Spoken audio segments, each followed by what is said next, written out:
Bonjour. À titre accessoire, je dirige l'hôpital privé nord-parisien qui est à Sarcelles, donc l'accessibilité financière, ça me parle. Alors pour revenir sur ces missions de service public, vous savez qu'aujourd'hui dans la loi HPST sont listées 14 missions de service public qui aujourd'hui sont exercées sont assurées de manière très satisfaisante par nos établissements de santé privés. Dans les missions de service public, il n'y a pas que les urgences et la permanence des soins. Il y a aussi les soins palliatifs. Au niveau de la France, on assure 20%. Il y a aussi l'accueil des patients précaires. Il faut savoir que 25% des patients dits précaires sont accueillis dans nos établissements. À titre indicatif, moi je suis à Sarcelles, c'est un patient sur 5. Il y a aussi l'enseignement, on accueille maintenant les internes. On forme les soignants. La recherche, bien sûr, qui aujourd'hui commence à nous être accessible. Bref, on nous a permis, avec la loi HPST, parce qu'il n'y avait pas de distinction de l'accès à ces activités en raison du statut, de pouvoir exercer ces missions.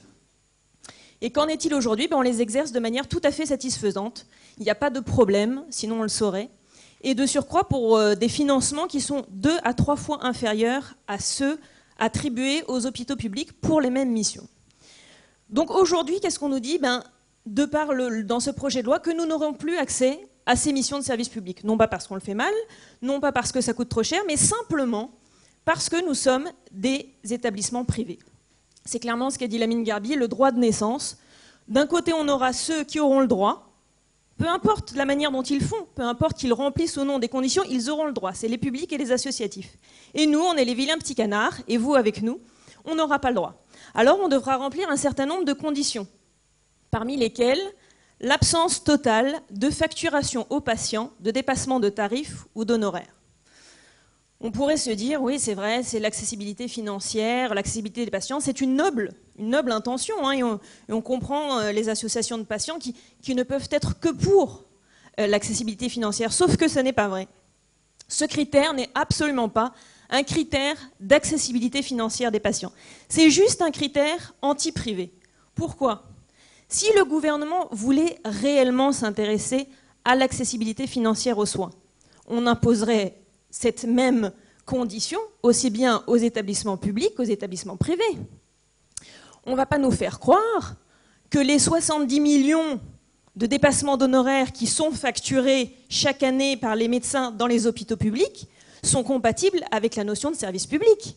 Alors que chez nous, il suffit qu'il y ait un dépassement sur une quelconque activité pour qu'on n'ait pas le droit. On se moque de nous, on se moque des patients. On parle de dépassement de tarifs. Vous avez dû voir dans la presse cet été le scandale du fameux TJP, le tarif journalier de prestation.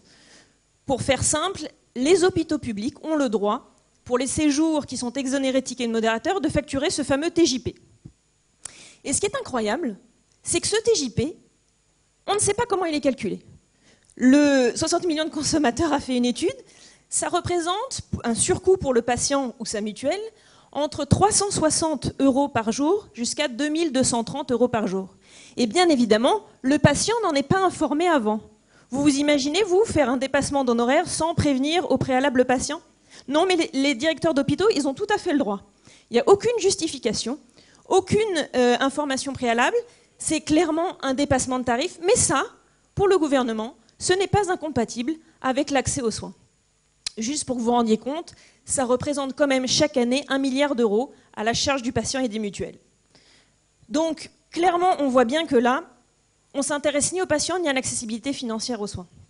Si c'était intéressé à l'accessibilité financière des patients, eh bien, on se serait intéressé au reste à charge. Comme l'a dit Lamine Garbi, il est plus faible dans le privé que dans le public.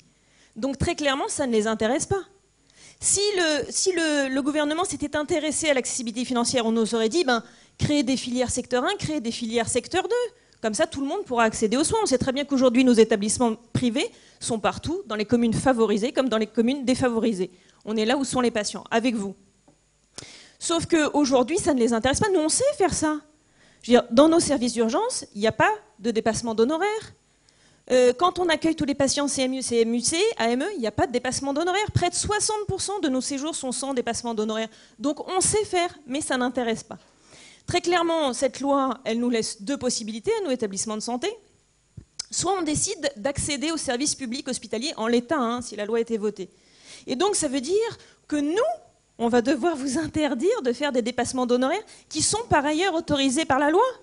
Je veux dire, c'est pas notre métier, c'est juste la mort de la médecine libérale. Soit on n'adhère pas au service public hospitalier.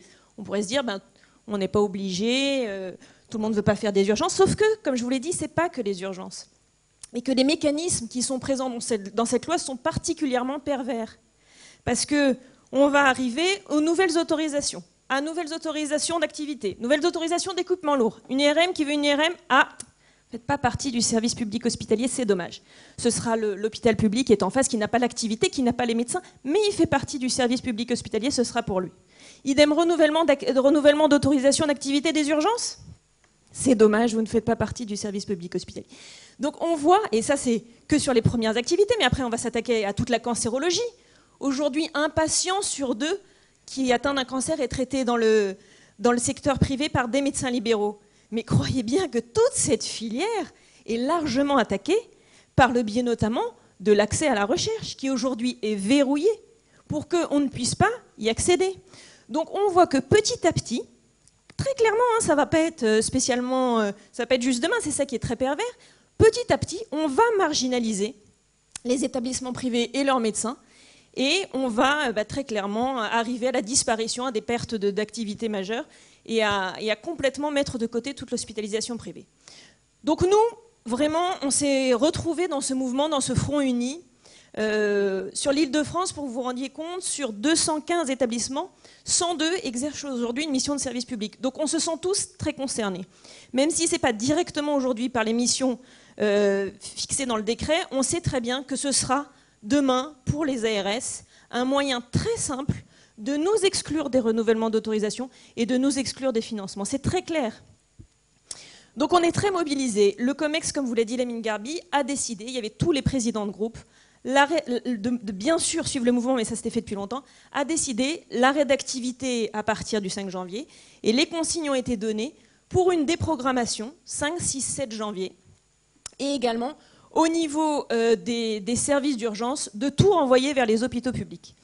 Donc sachez que...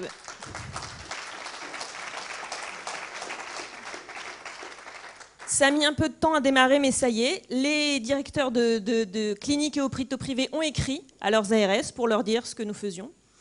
Nos délégations territoriales commencent à bouger. La semaine dernière, on a tous été contactés, donc c'est les représentants dans les départements de l'ARS, pour savoir qui faisait grève du 24 au 31, qui faisait grève à partir du 5 janvier.